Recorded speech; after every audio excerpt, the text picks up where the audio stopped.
cicatrice intérieure à ta nord. Les enfants désaccordés, solitude, cicatrice droite intérieure à ta nord. Paris pour mémoire, droite visite, Paris pour mémoire, la concentration, le voyage jardin des morts, cicatrice intérieure à ta nord. haute solitude, Solitude intérieure à ta nord. solitude, la concentration, peu, Cicatrice intérieure à ta nord. Cicatrice intérieure à ta nord. haute solitude, Intérieure à ta nord. Cicatrice intérieure à ta nord. les enfants désaccordés, droite visite, les enfants désaccordés, haute solitude, Intérieure à ta nord. Cicatrice intérieure à ta nord. les enfants désaccordés, droite visite, les enfants désaccordés, Cicatrice intérieure à ta nord. Cicatrice intérieure à ta nord. Cicatrice intérieure à ta nord. Intérieure à ta nord. les enfants désaccordés, Cicatrice intérieure à ta nord. haute solitude, Cicatrice intérieure à ta nord.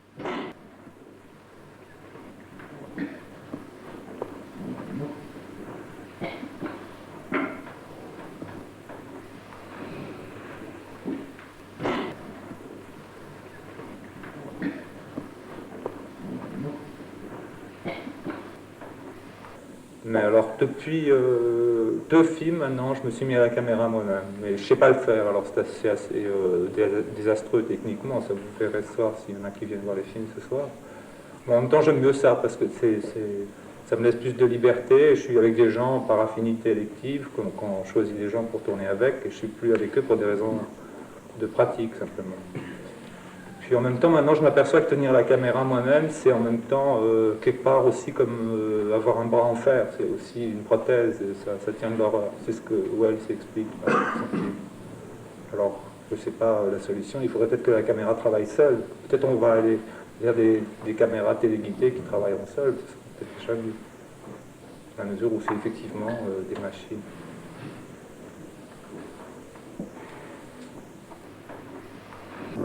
Le travail avec Seberg, c'était plutôt par rapport à Godard, parce que quand je l'ai rencontré, comme on a parlé de Godard tout de suite, je trouvais intéressant d'essayer de faire un travail qui échappe à bout de souffle, à la mesure où c'était quand même très présent sur le tournage.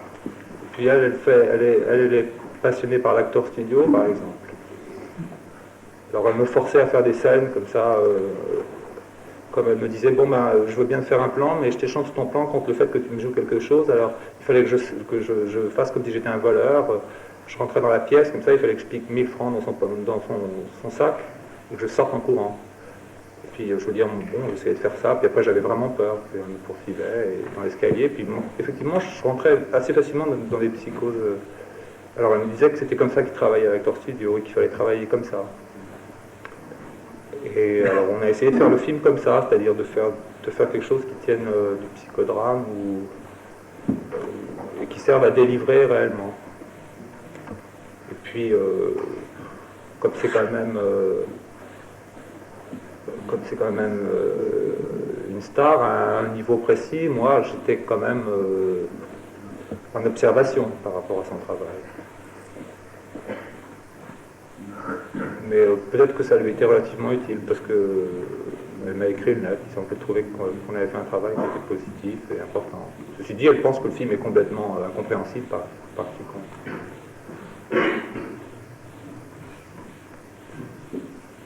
Non, de Seberg, je suis plus loin que de TRCF, mon père évidemment, de Calcium, qui sont des gens que je vois tous les jours. Vous avez eu les moyens de faire des bandes de son pour les solitude, tu l'aurais fait? Oui, sans doute. Oui. Maintenant, ça te dit rien si tu avais les moyens de la refaire. Non, je reviens jamais en arrière.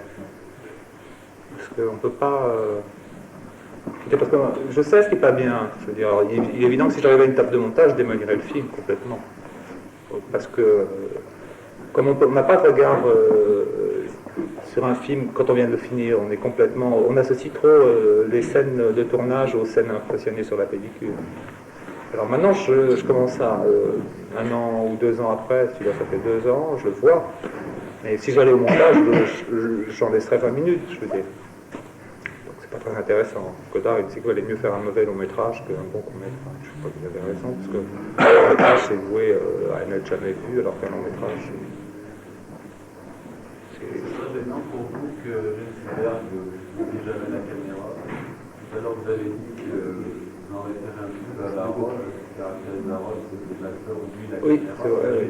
Spielberg est vraiment en rapport avec... Mais c'est-à-dire qu'elle entretenait une espèce de communication, comme moi j'étais derrière l'objectif, elle entretenait une espèce de communication directe avec la caméra, oui. Je ne sais pas avec vous qu'elle entend des communications. On dirait qu'elle Oui, elle joue encore. oui c'est vrai, c'est aussi dans le vide. Non. C'est aussi dans le vide. Non, mais en même temps, je sais pas, je trouve que c'est une... Elle est en psychanalyse, je sais pas si j'ai le droit de dire des choses pareilles, mais ça. Et quelque part, elle est quand même... elle est quand même très très très très à vif, enfin. C'est-à-dire celle qui était utile réellement pour elle, elle avait... de toute façon, c'est un rituel, tourner c'est un rituel. Mais par rapport à vos autres films, les personnages vivent se servent pour le faire, alors que là, Spielberg, j'ai jamais l'impression qu'elle vit tout le temps. Oui. Et on pense s'ennuie tout le long, quoi. Peut-être. Elle nous ennuie tout le long. Et c'est très pénible. Enfin, elle ne nous intéresse pas du tout. Et qu'elle ne l'oubliera jamais, cette caméra. Alors, est-ce que c'est le défaut d'acteur studio, ou alors est-ce que c'est le défaut du réalisateur, est-ce que c'est le défaut de l'ambiance de tournage, est-ce que c'est, je ne sais pas ce que ça veut dire, mais enfin, ça ne passe pas du tout, à aucun moment. Peut-être.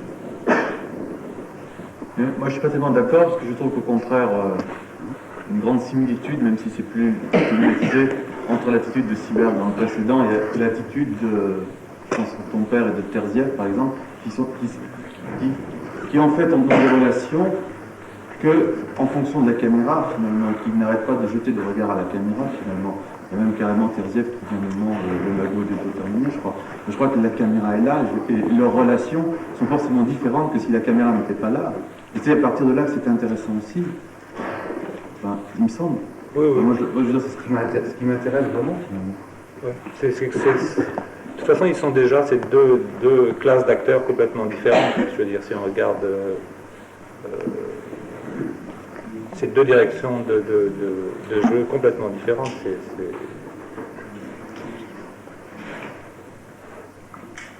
Non, mais par exemple, Spielberg, il y a des moments où elle joue la mère, par exemple, où ça me paraissait... ça me paraissait d'IPN juste. Non, peut-être je me trompe.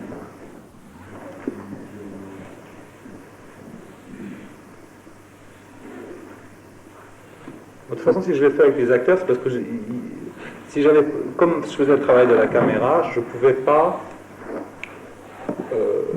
ça, et en plus, il fallait travailler vite. Je ne pouvais pas prendre mes amis. Il y a beaucoup de gens que j'ai envie de faire tourner ou que j'ai envie de filmer simplement, sans les déranger. Il y a beaucoup de gens, mais il s'avère que c'est beaucoup plus difficile de travailler avec des gens qui ne sont pas tout le temps devant une caméra. D'abord parce qu'ils n'ont pas le souffle nécessaire pour faire un long métrage, parce que finalement un long métrage, il faut vraiment porter son jeu très très loin dans la durée. Alors généralement, les acteurs qui ne sont pas professionnels s'essoufflent très vite et se montent en boucle leurs attitudes. Et puis en plus, on est obligé de refaire des prises, je le vois parce que j'ai déjà fait des films avec des gens simplement qui étaient mes amis. C'est beaucoup plus compliqué de travailler avec eux, il faut refaire plusieurs prises, il faut les rassurer tout le temps, ils ont tout le temps des problèmes de contenance ou d'inhibition. Alors donc il fallait que ça soit très efficace comme cinéma, pour pouvoir aboutir simplement à un long métrage. Parce que j'avais jamais fait des films aussi peu chers et dans ces conditions techniques-là. Donc il fallait que je sois sûr d'arriver à faire un long métrage, que je ne tombe pas en cours de route.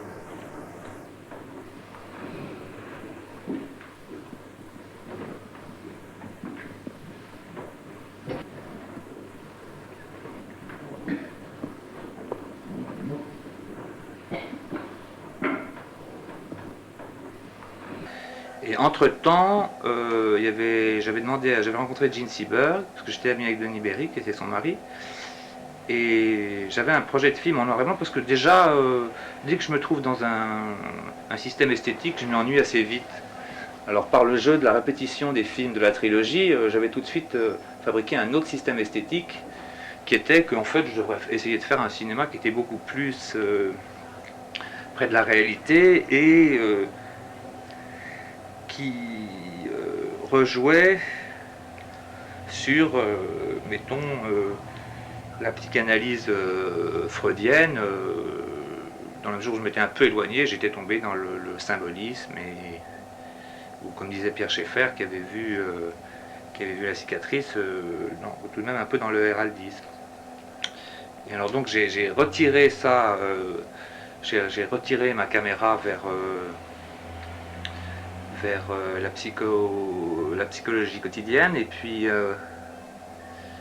j'ai fait un portrait de Jean Seberg, là, que j'ai tourné très très vite, et en ayant très peu d'argent, que j'ai financé moi-même en demandant simplement à des amis 500 francs à droite, 500 francs à gauche. Et là, c'est pas une expression que je dis, parce que je l'ai fait au pied de la lettre. Je demandais autour de moi, aux gens qui avaient un peu de moyens dans la vie ou dans leur métier, s'ils pouvaient simplement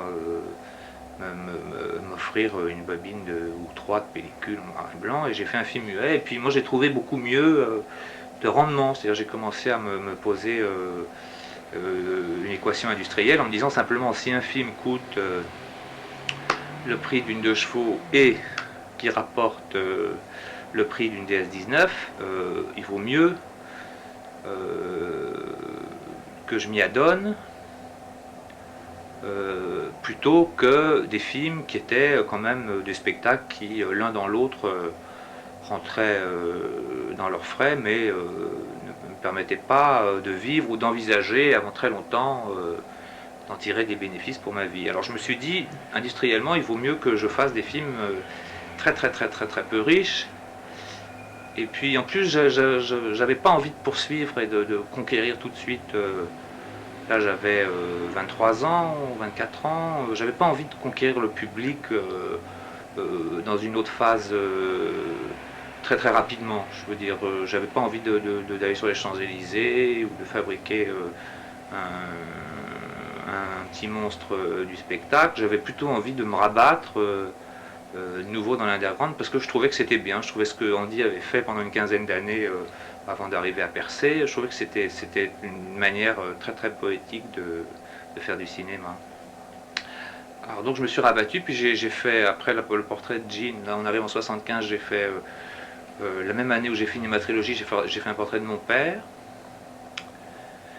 Toujours pareil, selon le même financement, quoi. Voilà, toujours pareil, avec pour le prix d'une 2 chevaux. Alors là, j'ai tourné très vite. J'ai fait un système comme ça pour pouvoir tourner en tournant 2 heures dans l'après-midi, sans même avoir besoin de se mettre à travailler en mettant les bouchées doubles, comme on fait d'habitude pour un tournage. J'ai travaillé complètement d'une manière relaxe, et en fait, ça a donné un film que je trouvais aussi industriellement juste, parce que il coûtait presque rien, et puis il continuait à avoir une petite portée comme ma trilogie, et en même temps utile pour moi, parce que c'était un portrait de mon père, puis comme j'aime beaucoup mon père et que c'est un acteur de théâtre que j'admire comme ça pour son intégrité, c'était encore une situation analytiquement juste. Et puis plus ça allait à cette époque-là, plus moi je me rapprochais de la caméra. C'est-à-dire là, j'avais déjà la caméra entre les mains et j'étais presque tout le temps seul. De temps en temps, j'avais un stagiaire que je formais, ou la plupart du temps j'étais seul.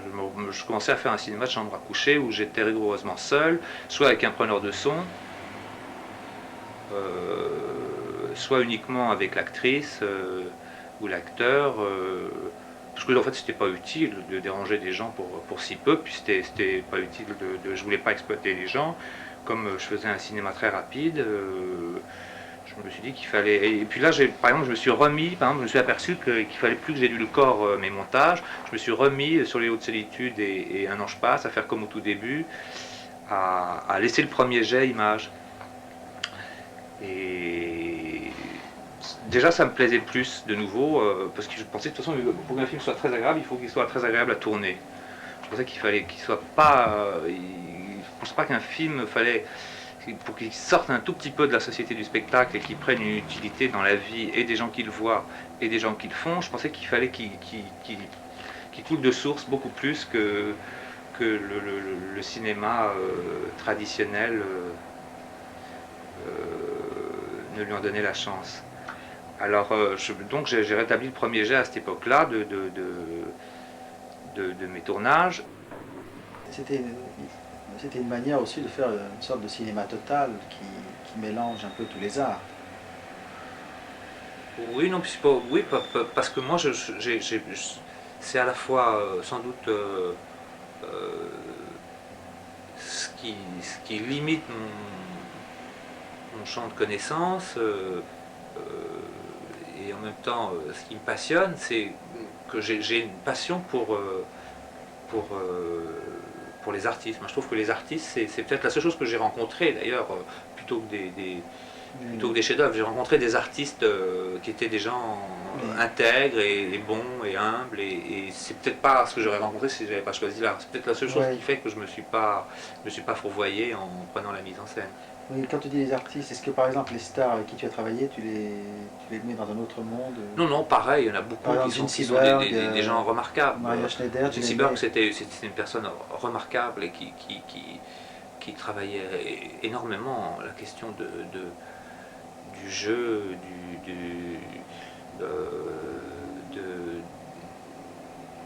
par exemple, dans un salon, Gene, c'est quelqu'un qui apprenait à des jeunes gens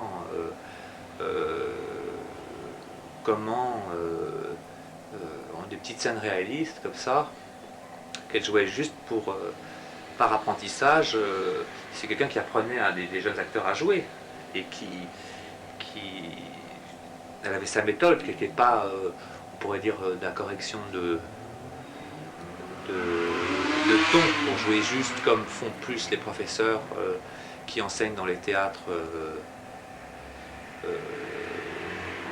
le matin sur les scènes vides des théâtres de Paris. Elle faisait beaucoup plus quelque chose qui tenait d'une proposition de jeu par 2-3 actes comme ça, supposé à vivre le plus près possible de ce que ça déclenchait chez soi. Elle faisait des propositions de jeu comme ça avec des jeunes acteurs et c'était une forme d'apprentissage du jeu cinématographique qui était tout à fait concret, qui menait vraiment à ce que quand un acteur se retrouvait sur une scène de théâtre ou devant une caméra, il sache s'émouvoir au bout de 2-3 gestes symboliques ou mimés de la réalité, et il sache se prendre au jeu lui-même et avoir de réelles émotions sur son visage ou dans ses regards. C'est des choses qui étaient extrêmement pratiques. Et pareil, Maria, par exemple, c'est une personne qui a travaillé, joue avec extrêmement de sincérité devant une caméra. Maria, c'est plus quelqu'un qui aime, mettons, la liberté de penser dans le dialogue amoureux, dans ce qu'elle cherche chez les artistes. Et ça a pour résultat que quand elle joue, elle a une espèce de mise en confidence comme ça, très simple et en même temps authentique des penchants de son cœur à elle, qui est quelque chose qui est réellement admirable à côtoyer. Il y a beaucoup d'acteurs qui sont des gens admirables dans leur existence. Mais comment ça se passait le tournage avec Gene Seberg? On est arrivé à faire un film muet avec elle, de faire ce portrait. Est-ce que ça a été facile qu'elle accepte de faire des choses Oh, ouais, très c'est différentes comme de ce pour qu'elle Maria, faisait. ouais, ce sont des choses qui sont déclenchées en une semaine. C'est-à-dire c'était une semaine après les avoir rencontrés que je me retrouvais dans une chambre d'hôtel avec, avec ma caméra dans les mains en train de les filmer. Et comme ces films étaient simplement, il y avait un cahier qui était écrit, quoi. Il y avait, enfin l'un des deux il y avait un cahier, l'autre il n'y avait même rien. Comme il y avait une très grande part d'improvisation, c'était un échange de propositions de manière à gravir les différents versants d'une histoire. Et puis ensuite, comment ça s'ordonnait, c'était selon une règle harmonique, que je montais ça bout à bout, en essayant de donner par, je sais pas, 2-3 déplacements de son qui pouvaient, sur le voyage en Inde des morts, qui n'avaient pas été utilisés parce que c'était, je sais pas, parce qu'on avait tourné 2 fois la même prise, ou par, je sais pas, 2-3 enchaînements d'un même plan. C'était simplement je montais selon des ordonnances de lumière, et en fait c'était appliqué quand même. Puis il y avait quand même des antécédents très forts parce qu'il y avait, c'était un peu comme des films du plateau C, hein, par rapport à Dernier Tango à Paris de Bertolucci ou à Boutsu de Jean-Luc Godard. C'était comme un plateau C comme ça. Alors, on n'avait pas beaucoup les moyens, on avait de la pellicule périmée, ou on avait une caméra sans magnétophone, et il fallait quand même essayer de sortir une histoire. Et puis c'était résolu par le fait qu'il fallait absolument pas essayer de faire un chef-d'œuvre, mais que ça soit à la fois visible et en même temps que ça soit utile aux différents protagonistes du film. Et donc ça avait des qualités de vie beaucoup plus que des qualités de style. Mais avec Jean, comment ça se passait pendant le tournage? Qu'est-ce qu'elle disait? Oh, bah, quelquefois, le matin, quand j'arrivais, ou au début de l'après-midi, elle avait passé, parce qu'elle avait été seule dans la soirée qui précédait, son temps à trouver 2-3 prétextes de jeux qu'elle me proposait et que j'acceptais d'entrer, ou moi j'arrivais et j'avais fait la même chose si j'avais pas été trop préoccupé par le fait de produire le film, puisqu'il fallait que je produise au jour le jour et que je trouve après le tournage de quoi aller chercher de la pellicule le lendemain matin au magasin. Je faisais mes propositions, et à ce moment-là, pareil, Jean faisait avec sa compréhension de ma génération. Et sinon,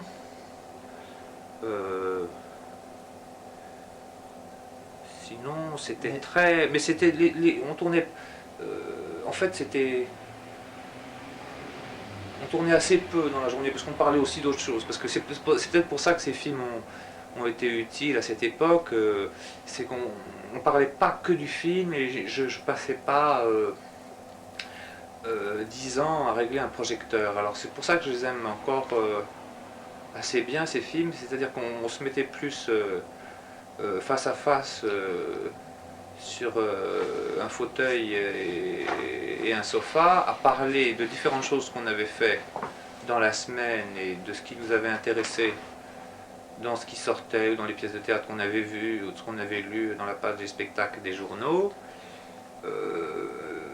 Donc il était plus question de ça, je disais, que du plan qui... C'était pas, on ne tournait pas des climax de réalité. C'était beaucoup plus... C'était très... c'était réaliste onirique comme ça, mais fabriqué en quelques minutes avant le plan, et puis sans aussi à donner dans des proportions trop épuisantes, ou c'était juste on tournait, je sais pas, 1 heure ou 2, et puis le reste c'était de la discussion sur... il pouvait être aussi bien question de la psychanalyse avec Jean, que des jeunes acteurs inconnus avec Maria, parce que avec Maria c'était quelqu'un de ma génération, donc, enfin, ou qui était un peu plus jeune que moi, mais enfin, il était question du cinéma de mon âge et de comment on pouvait comprendre, comme il y avait Terzieff qui jouait le personnage masculin, des fois c'était difficile par exemple de comprendre parce que c'était deux mondes différents, il y avait une beaucoup plus grande culture que la nôtre et puis en même temps nous il y avait un tas de gens qu'on connaissait dans le cinéma par exemple qui étaient des gens totalement inconnus qui nous accrochaient pour des raisons de cœur et qui provoquaient chez nous des émotions. Alors c'était beaucoup plus le point d'une génération ou au contraire,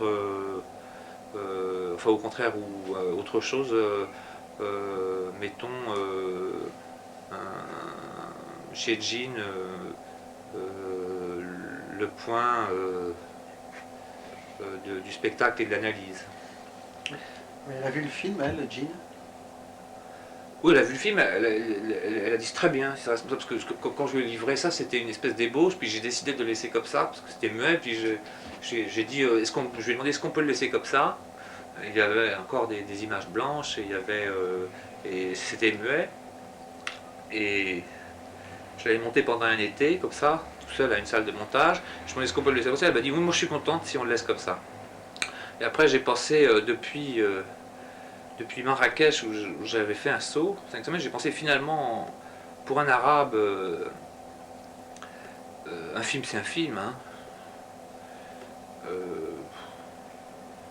Un film avec Gene Seberg, s'il a entendu parler de Gene Seberg, ce qui n'est pas sûr du tout, enfin il se trouve que c'était une personne d'une rare beauté et d'une rare intelligence, c'est un film avec Gene Seberg, c'est un film avec une femme, bon.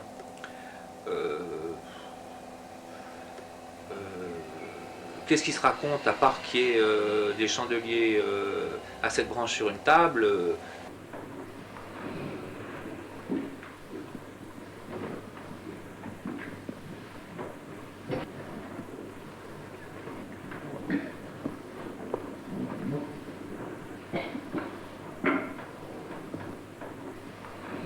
Edison, il n'a pas inventé un langage, tandis que Lumière, il a inventé un langage. Alors maintenant, quand je suis obligé de faire plus le film que j'ai envie de voir que le film que j'ai envie de faire, alors bon, c'est des choses où, dans la mesure du possible, je vais essayer de plus m'adonner au cinéma muet, parce que c'est quelque chose qui porte beaucoup plus difficilement ses effets en salle que le cinéma parlant ou le cinéma musical.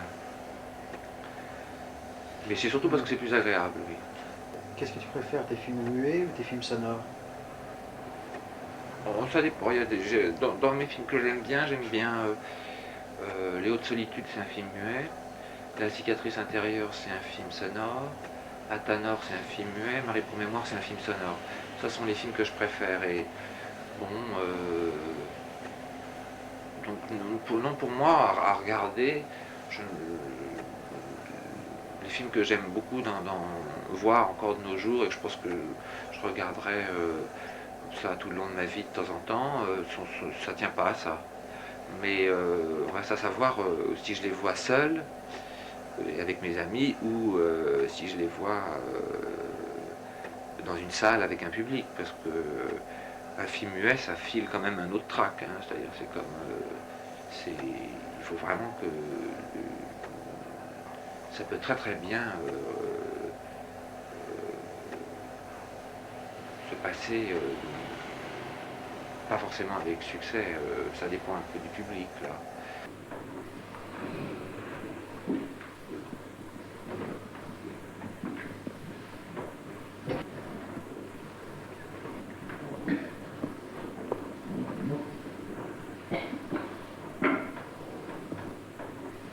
Je voudrais parler du film avec Jean Seberg.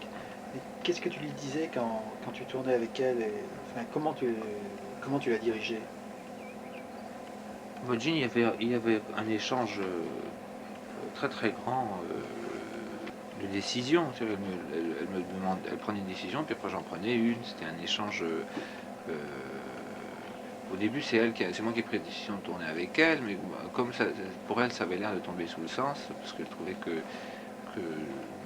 j'avais l'air suffisamment passionnant. Alors à ce moment-là, c'est plus Nico, elle avait écrit le dialogue, elle a plus, on va dire, il y a des scènes qui ont été inventées par Jean dans Les Hautes Solitudes.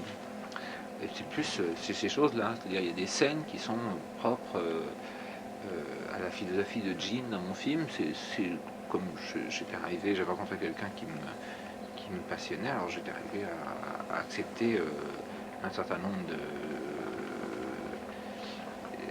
Qu'est-ce que tu lui disais un pendant certain le nombre de tournage? choses d'elle-même. Oh, bah, sinon, les choses qu'on a fait avec Gene, c'est j'ai juste fait. Gene ne savait pas qu'existait le jeune cinéma et tout ça. Donc, j'ai juste raconté, mettons, Chantal Ackerman et tous ces gens qui étaient au cinéma. Je lui ai raconté tous les gens qu'on était à l'époque à faire des films. Alors, comme elle ne savait pas que ça existait, elle était très contente parce qu'elle n'aurait pas su où donner de la tête pour trouver la forêt dans laquelle on s'était réfugié. Comme je fais penser à Romain Gary qui disait que son personnage, il était dans une forêt qu'il avait rendez-vous avec Albert Einstein dans la forêt. Ben, c'est un peu pareil, c'est-à-dire c'est comme les gens ne savaient pas de l'autre génération, ils n'avaient pas, ils n'avaient aucune idée où pouvait être né le jeune cinéma. Alors c'est juste ça que j'ai amené à Gene, c'est le fait de lui dire, bah oui, le jeune cinéma, c'est, je sais pas, Jean-Michel Barjauld, tous les gens que j'ai déjà cités dans cette interview, je sais pas qui d'autre, Guy Gilles, enfin on a parlé de tous les films de ma génération qu'on aimait bien. Mais c'est pas aberrant j'aimais bien. le jeune cinéma, parce que le jeune cinéma, ça peut se transformer en jeune cinéma. Le jeune, c'est-à-dire ne pas manger. Mais est-ce que tu pensais à bout de souffle quand tu tournais avec Gene? Bah oui, tout le temps. Parce que quand je faisais le voyage Jardin des Morts avec Maria, je passais tout le temps dans les tangos à Paris. C'est-à-dire, c'est assez logique, c'est une question très, très futile, mais c'est vrai que quand beaucoup d'artistes, quand ils ont fait un chef-d'œuvre, avec d'autres artistes, ils sont quand même. On ne peut pas être plus que soi-même, on ne peut pas être mieux que soi-même. Alors donc on retrouve simplement eux-mêmes avec un peu l'enrichissement de leur vie intime qui s'est déroulé entre ce chef-d'œuvre et le plateau, mais je veux dire ça met forcément, c'est un peu comme c'est un peu l'histoire des séries C, ça existe aussi dans l'avant-garde, parce qu'il y a des films d'avant-garde qui sont des séries C, et moi j'avais conscience de ça à un moment, j'ai l'impression de faire des séries C. Qu'est-ce que tu appelles une série C par rapport à une série B? Comme les Hautes Solitudes par exemple, ou L'Enfant Secret, le dernier film que j'ai fait par exemple, ou Voyage dans la Morts, j'ai l'impression que c'est des séries C. Ah oui. J'ai l'impression qu'il est des chefs-d'œuvre qui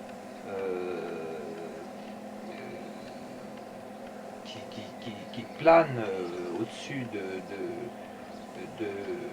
de leur existence, auquel il est impossible de ne pas faire référence constamment quand on les voit.